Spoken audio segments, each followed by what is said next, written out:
ओम शांति। ओम शांति।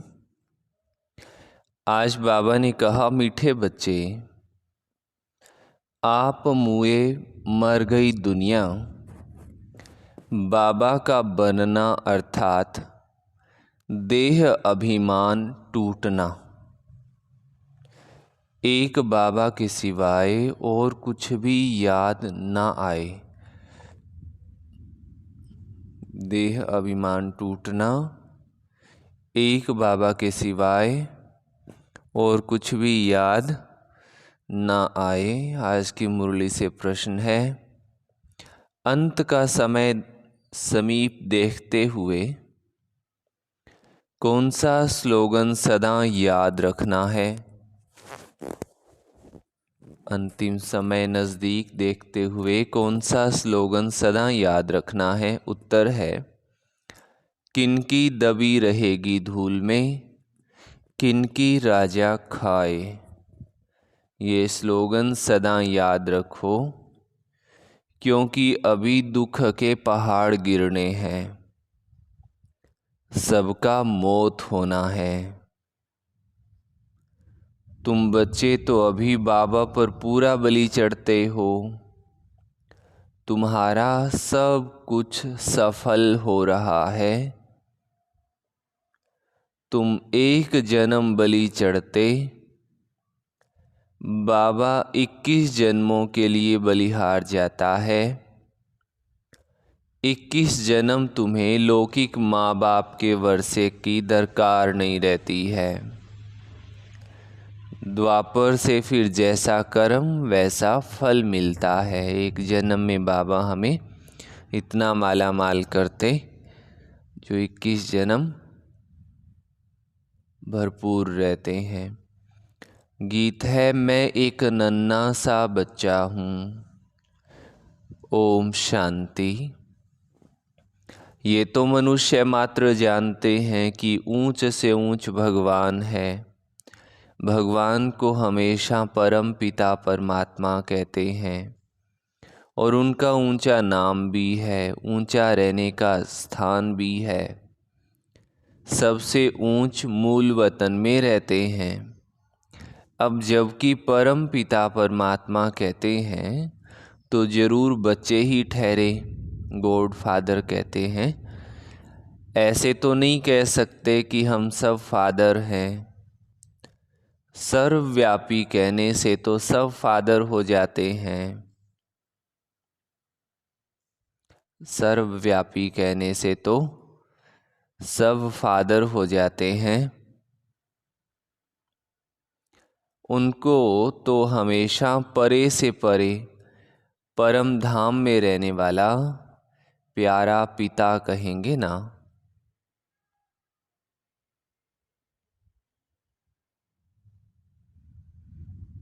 ऊंच से ऊंच भगवत, इसलिए सब भक्त उनको याद करते हैं।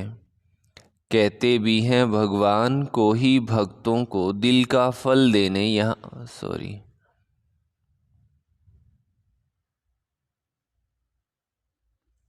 कहते भी हैं, भगवान को ही भक्तों को भक्ति का फल देने यहाँ आना पड़ेगा।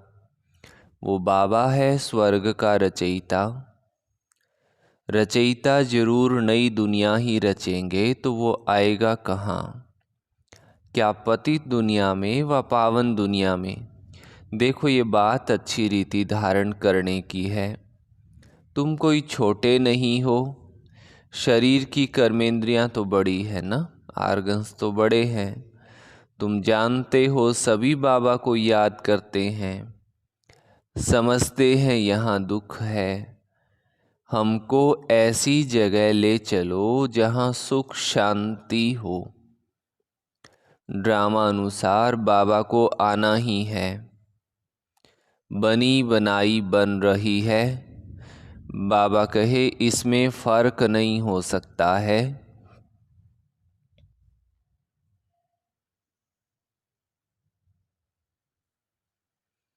वर्ल्ड की हिस्ट्री ज्योग्राफी चक्र लगाती रहती है।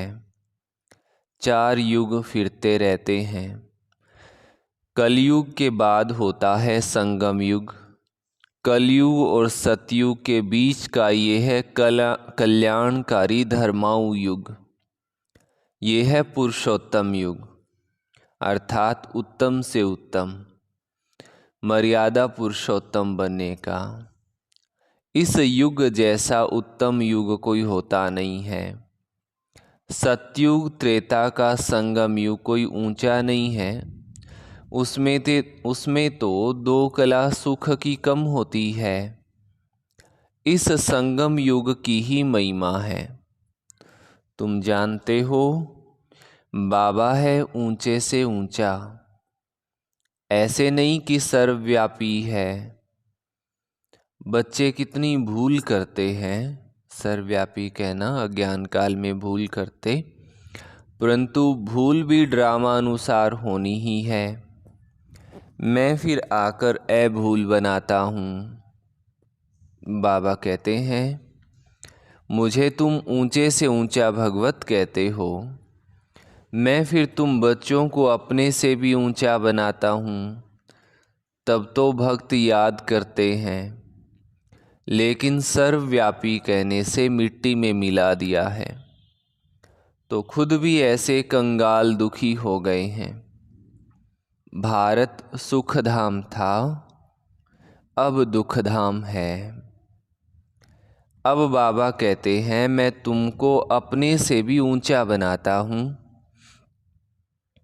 मैं तो परम धाम ब्रह्मांड में रहता हूँ, तुम भी वहाँ रहते हो, फिर यहाँ आते हो पार्ट बजाने। जानते हो ब्राह्मण है ऊंचे से ऊंची चोटी, तो ऊंचे से ऊंचे शिव बाबा की क्या निशानी रखेंगे? वो तो एक सितारा है, जैसे आत्मा वैसे परमात्मा। चमकता है भ्रुकुटी के बीच में अजब सितारा। आत्मा का रूप है ही स्टार। ये बना बनाया ड्रामा है। इसमें सभी आत्माएं ब्रह्मांड निराकारी झाड़ में रहती है, जिसको निर्वाण धाम कहा जाता है। आत्माएं निराकारी दुनिया स्वीट होम से आती हैं। अभी तो दुख धाम है, कितने पार्टीशन है, टुकड़े टुकड़े हो गए हैं। सतयुग में कोई टुकड़ा नहीं होता, बंटवारा नहीं होता। भारत ही ऊंचा खंड था। बाबा को सत्य कहा जाता है ना। बाबा कहते हैं, मैं सचखंड स्थापन करने आता हूँ, तो जरूर नई दुनिया स्थापन करके पुरानी दुनिया को मिटाना पड़े ना। अभी दुख के तो पहाड़ गिरने वाले हैं, किनकी दबी रहेगी धूल में। वो भी समझते हैं कि हम जो बॉम्ब्स बनाए, आपस में आंख दिखाते हैं, तो आखिर खात्मा तो जरूर होना है। परंतु पता नहीं है कौन प्रेरक है जो ऐसी चीज बनवा रहे हैं। गीता में भी है कि पेट से मूसल निकले। ये है सारी बुद्धि की बातें। बॉम्ब्स निकालते हैं अपने ही देश का विनाश करने के लिए। यादव कौरव पांडव 3 सेनाएं हैं ना। यादव कौरव लड़कर खत्म हुए, बाकी कौरव पांडवों की कोई लड़ाई नहीं होती। तुम्हारी कोई से युद्ध नहीं है। तुम हो योग बल वाले राज ऋषि। कौन है हम? योग बल वाले राज ऋषि। सन्यासी हैं हठ योग ऋषि। वो शंकराचार्य, ये शिवाचार्य, श्री कृष्ण आचार्य नहीं कहेंगे। वो अब ज्ञान ले रहा है फिर सो श्री कृष्ण बनने के लिए। ये राजधानी स्थापन हो रही है। तुम पतित कांटों से दैवी फूल बन रहे हो। गीत में भी सुना, आओ अजामिल जैसे पापियों का उद्धार करो। कौन सा गीत था आज का, याद करो। हाँ, मैं एक नन्हा सा बच्चा हूँ, कितनों को भूल गया। देखो, गाया भी जाता है पतित पावन वही सतगुरु है, तो तुमको नर से नारायण राजाओं का राजा बनाते हैं। ये है मुख्य लक्ष्य है। ये पाठशाला है ना, इसमें हर नर से नारायण, नारी से लक्ष्मी बनते हैं। इसमें अंधश्रद्धा की बात नहीं है। स्कूलों में भी मुख्य लक्ष्य होता है ना। तुम बाबा के पास आए हो बेहद का वर्षा लेने, वहाँ का वर्षा यहाँ लेना होता है।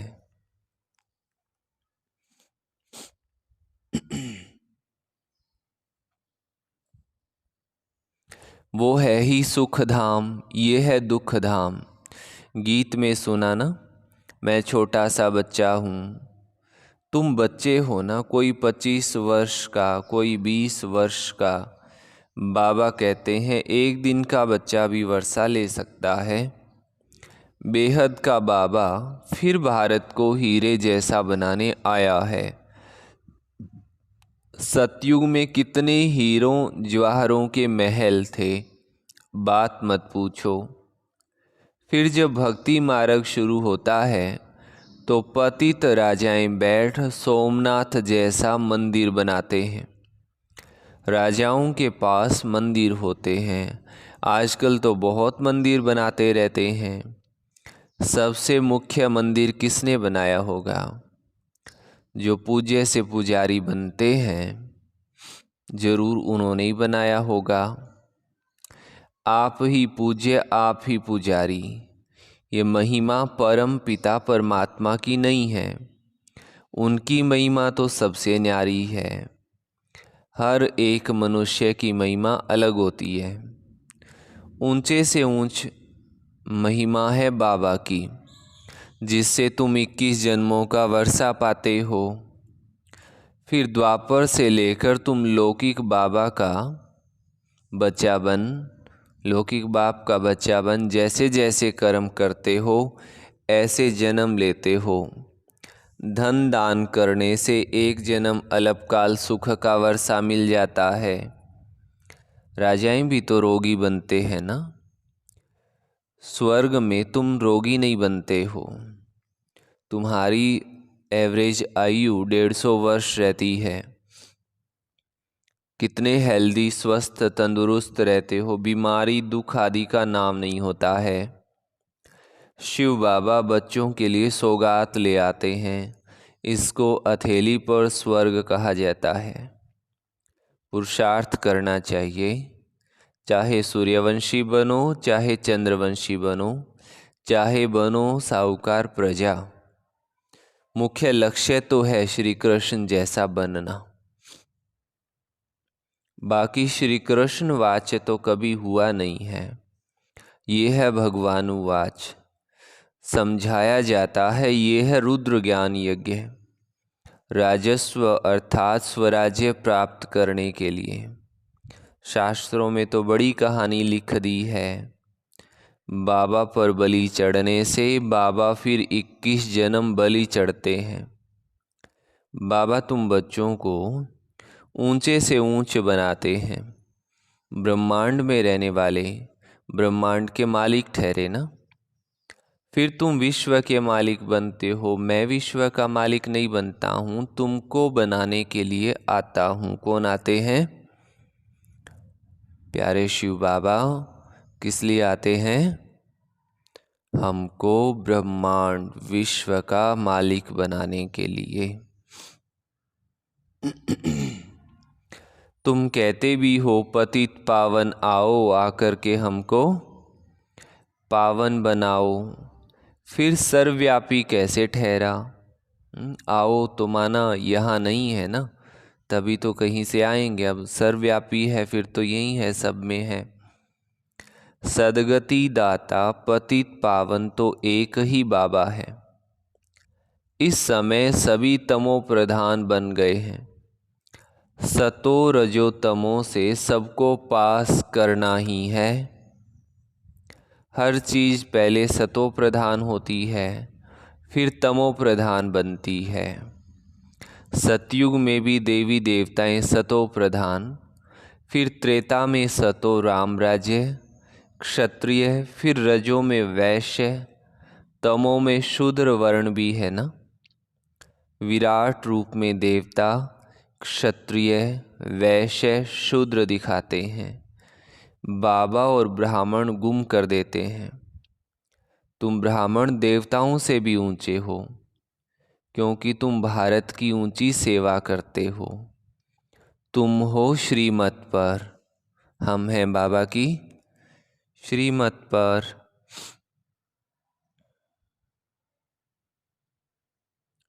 श्रेष्ठ से श्रेष्ठ, ऊंचे से ऊंचे भगवान की मत मिलती है, जिससे तुम भी श्री लक्ष्मी नारायण बनते हो, श्री श्री शिव बाबा के द्वारा।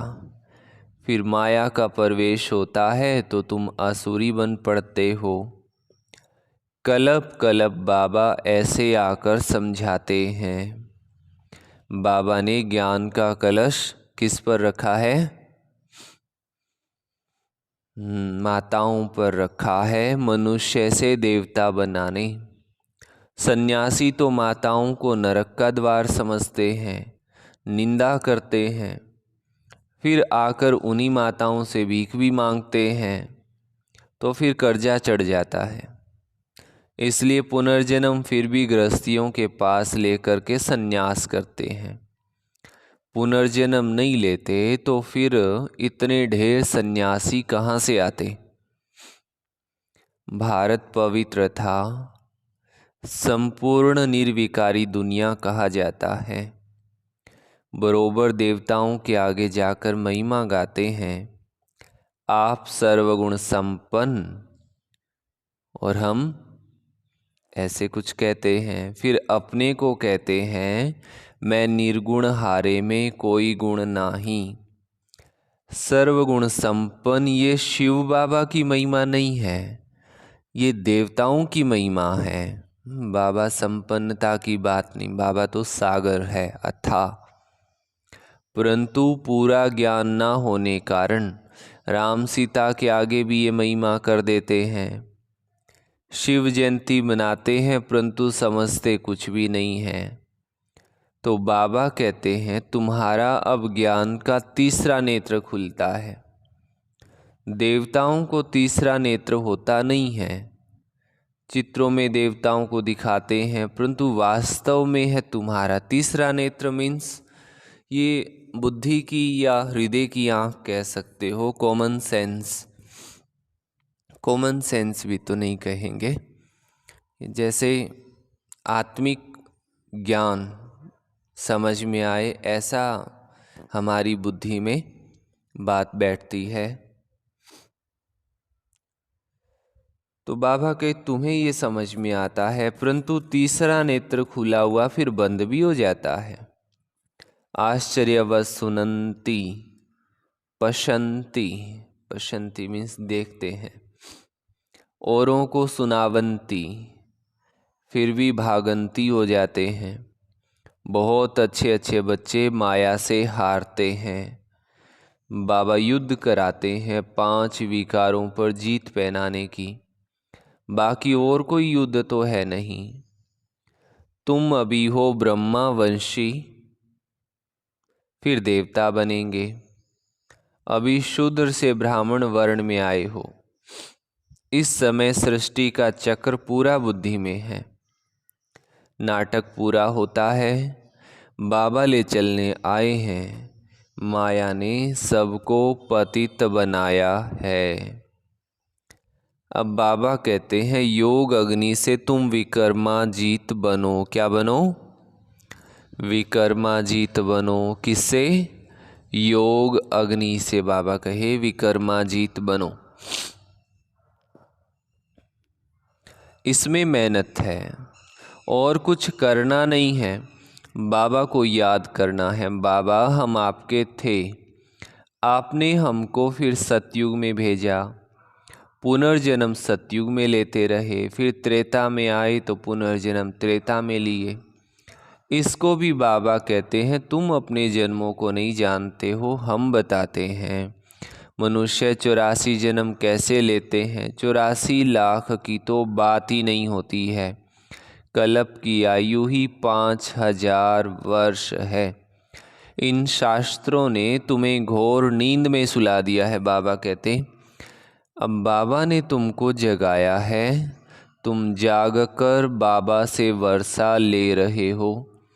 तुम छोटे बच्चे हो, कोई 3 मास का, कोई 4 मास का। तुम ईश्वर के बनते हो तो फिर आप मुए मर गई दुनिया। बाबा का बनते हो तो देह अभिमान टूट जाता है। बाबा कहते हैं शरीर में रहते हुए, ग्रस्त व्यवहार में रहते हुए कमल फूल समान बनना है। सतयुग में तुम पवित्र संबंध में थे, अब अपवित्र ग्रस्त धर्म वाले बने हो। तुम देवी देवता धर्म वाले ही 84 जन्म लेते हो। भक्ति भी तुम शुरू करते हो, पूज्य से पुजारी तुम बनते हो। पहले तुमने अव्यभिचारी भक्ति की, अब भक्ति भी व्यभिचारी बन पड़ी है। फिर तुमको बाबा से वर्षा मिलता है। बाबा को आना भी संगम युग पर होता है। युगे युगे कहने से करके 4 युगे कहो ना। फिर 24 अवतार, कच्छ अवतार, मत्स्य अवतार कैसे हो सकेंगे? परमात्मा एक है, रचयिता भी एक है, तो उनकी रचना भी एक ही है। अच्छा, मीठे मीठे सिक्की लधे बच्चों प्रति माता पिता बाप दादा का याद प्यार और गुड मॉर्निंग।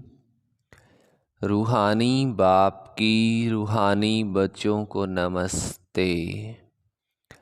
हम रूहानी बच्चों की रूहानी माता पिता बाप दादा को याद प्यार, गुड मॉर्निंग और नमस्ते।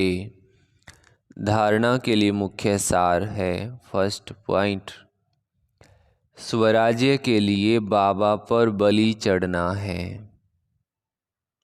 स्वराज्य के लिए बाबा पर पूरा बलिहार जाना है। मुख्य लक्ष्य सदा सामने रखना है। पुरुषार्थ करके सूर्यवंशी बनना है। क्या बनना है? सूर्यवंशी। सेकंड पॉइंट है, बाबा से जो ज्ञान का तीसरा नेत्र मिला है वो सदा खुला रहे, माया की प्रवेशता ना हो जाए, इसका पूरा ध्यान रखना है। योग अग्नि से विकर्माजीत बनना है। योग अग्नि से विकर्माजीत बनना है। वरदान दिया बाबा ने, सर्व संबंधों से बाबा को अपना बनाकर एक रस रहने वाले नष्टो मोहा समृति स्वरूप भव। सर्व संबंधों से बाबा को अपना बनाकर एक रस रहने वाले नष्टो मोहा समृति स्वरूप भव। नष्टो मोहा समृति स्वरूप बनने के लिए सर्व संबंधों से बाबा को अपना बनाओ। किसी भी दैहिक संबंध में बुद्धि का लगाव ना हो। अगर कहीं भी लगाव होगा तो बुद्धि भटकेगी। बैठेंगे बाबा को याद करने और याद वही आएगा जिसमें मोह होगा। किसका मोह पैसे में होता है, किसका जेवर में, किसका किसी संबंध में। जहाँ भी मोह होगा वहाँ बुद्धि जाएगी। अगर बार बार जाती है बुद्धि तो एक रस नहीं रह सकते। धंधे में भी मोह होता है, बैठते बाबा को याद करने तो धंधा ही याद आता रहता है। स्लोगन है, प्रकृति को दासी बना दो तो उदासी दूर भाग जाएगी। प्रकृति को दासी बना दो तो उदासी दूर भाग जाएगी। अच्छा, ओम शांति। ये थी बाबा की आज की मुरली। आज का सोमान है, मैं आत्मा नष्टो मोहा हूँ। कौन सी आत्मा हूँ? नष्टो मोहा आत्मा हूँ। अच्छा, सभी भाई बहनों को बहुत प्रेम सहित ओम शांति जी।